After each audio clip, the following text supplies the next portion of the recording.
Assalamualaikum warahmatullahi wabarakatuh. Saya Winda Jakaria dari kelas Biologi B ingin menjelaskan materi tentang gametogenesis, embriologi, dan organogenesis. Yang pertama adalah gametogenesis. Gametogenesis adalah proses pembentukan sel-sel gamet atau sel-sel kelamin. Gametogenesis merupakan proses haploid dan diploid yang mengalami diferensiasi dan pembelaan sel yang berguna untuk pembentukan gamet haploid dewasa. Gametogenesis pada tumbuhan berbiji dikelompokkan menjadi dua, yaitu mikrosporogenesis dan megasporogenesis, atau yang disebut juga makrosporogenesis. Mikrosporogenesis adalah proses pembentukan gamet jantan, sedangkan megasporogenesis adalah pembentukan gamet betina. Mikrosporogenesis berlangsung di dalam artera atau kepala sari. Di dalam kepala sari ada kantong serbuk sari yang mengandung sejumlah sel-sel induk mikrospora atau mikrosporosit, atau juga sel-sel induk serbuk sari yang diploid.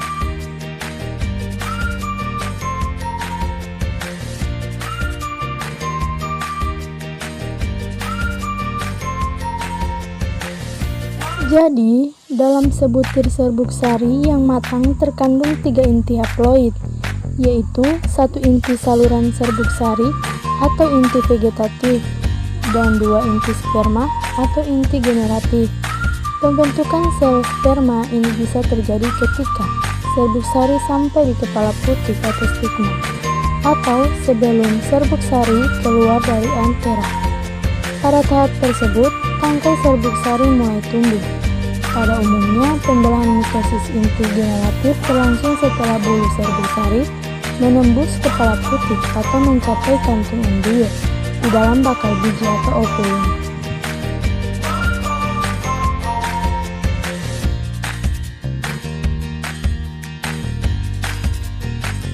Megasporogenesis disebut juga dengan makrosporogenesis. Megasporogenesis terjadi di dalam ovarium atau bakal buah.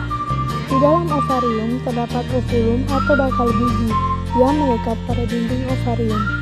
Ovulum dilindungi oleh integrumen dalam dan integrumen luar. Ovulum berhubungan dengan bulu serbuk melalui lubang mikrofil. Dalam ovulum terdapat sel induk megaspora yang bersifat diploid.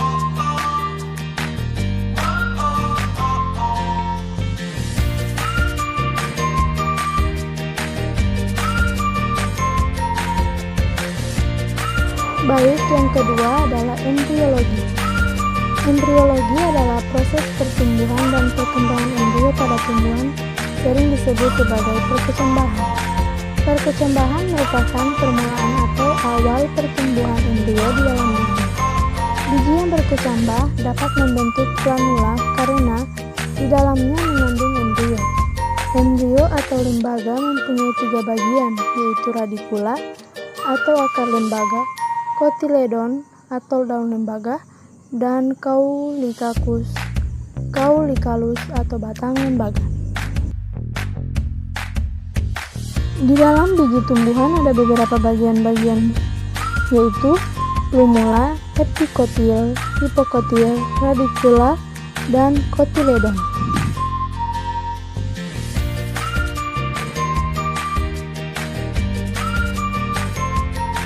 Ada 2 macam jenis perkecambahan biji tumbuhan, dapat dibedakan atas perkecambahan hipogeal tumbuhan dan epigeal tumbuhan.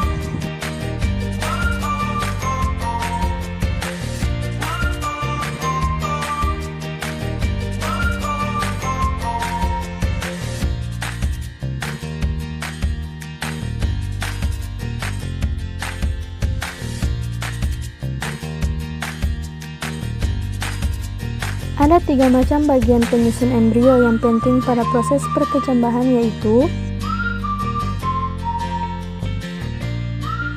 1.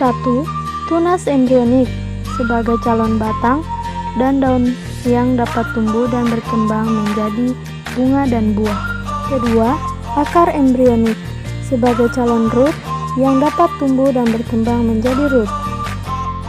Yang ketiga, ada kotiledon atau keping gigi yang merupakan cadangan makanan untuk pertumbuhan embrio hingga mencapai ke pembentukannya daun, karena embrio ini belum menghasilkan makanan sendiri melalui fotosintesis.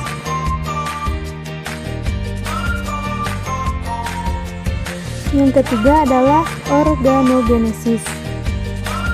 Organogenesis adalah proses perkembangan pucuk atau akar adventif dari dalam sel-sel kalus. Proses tersebut terjadi setelah periode istirahat pada pertumbuhan kalus antara saat perkulturan eksplan dengan terjadinya induksi. Ada beberapa lapisan, yaitu yang pertama ektoderm, yang kedua mesoderm, dan endoderm, yang masing-masing akan membentuk suatu bumbung yang akan berkembang menjadi sistem organ tertentu yang berbeda namun berkaitan satu dengan yang lain. Pada organogenesis juga terjadi tahap pertumbuhan akhir embrio, yaitu penyelesaian secara halus bentuk definitif menjadi ciri suatu individu. Organogenesis juga dimulai akhir minggu ketiga dan berakhir pada akhir minggu ke-8. Adapun tahap-tahap organogenesis yaitu yang pertama, ada periode pertumbuhan antara, yaitu pada periode ini terjadi transformasi dan diferensiasi bagian-bagian tubuh embrio sehingga menjadi bentuk yang definitif, yang khas bagi suatu spesies, contohnya pada katak adanya tingkat beruri. Yang kedua, ada periode pertumbuhan akhir, yaitu periode penyelesaian bentuk definitif menjadi suatu bentuk individu. Namun, pada Apis reptil dan mamalia, batas antara periode antara dan akhir tidak jelas.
kasih atas semuanya.